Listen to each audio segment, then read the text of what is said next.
Hello and welcome to another episode of the CUFI Weekly. And just like last week's episode, I once again am asking you to remember somebody's name. This week it is Arvin Ghahremani. Who is he?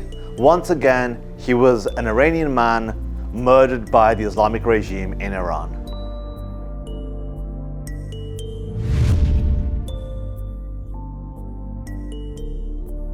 Arvin was a Jewish-Iranian who killed a Muslim Iranian in an altercation which happened.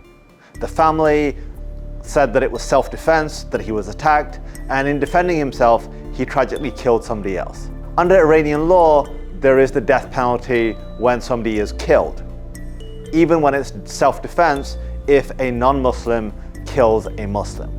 And while there is a provision within Iranian law for blood money, where the family can accept that, reports say two things. One, that the actual process of his conviction was filled with holes and irregularities, which is sadly unsurprising, but also that the family of the man who was killed had pressure put on them by the regime's leaders not to accept blood money and push for the execution.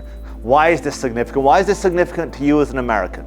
Well, what this month also marks is the start of the hostage crisis in Tehran. In 1979, after the Islamic Revolution, the regime in Tehran, breaking all international norms, breaking all international regulations that govern the conduct of protecting foreign embassies, allowed students to storm the American embassy in Tehran.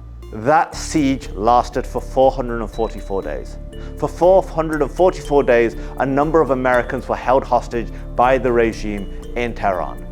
Indeed, the leader at the time, Ayatollah Khamenei, said that America is powerless and can do nothing. Hostage taking, persecution, the murder of people are the hallmarks of this evil regime. And we've seen that repeated throughout the Middle East. In Lebanon during the civil war, Hezbollah and its Shia allies, funded and supported by the Islamic Republic, kidnapped and held many hostages.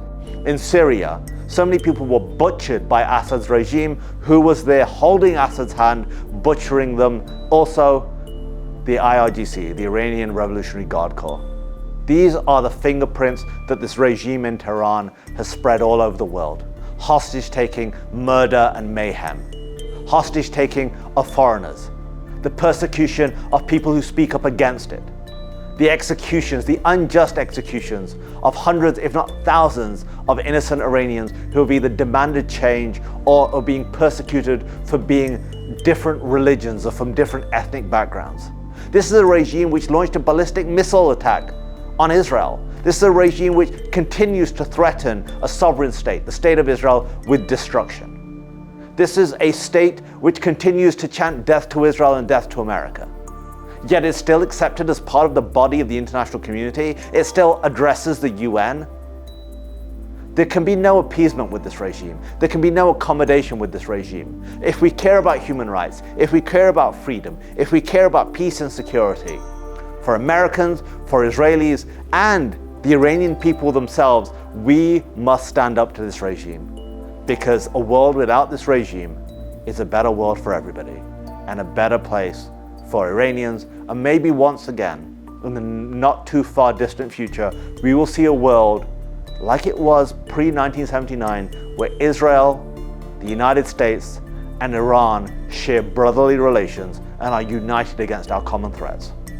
This is Kasim Hafeez for the CUFI Weekly. For Zion's sake, do not remain silent. Thanks for checking out this episode. Be sure to like and subscribe so you get a notification every time a new episode hits. And if you want to check out some of our previous episodes, and we've got some really good ones, click on one of the thumbnails and that will take you right there. And finally, if you want to know more about CUFI and the work we do, go to cufi.org to check out all the resources we have available free to you.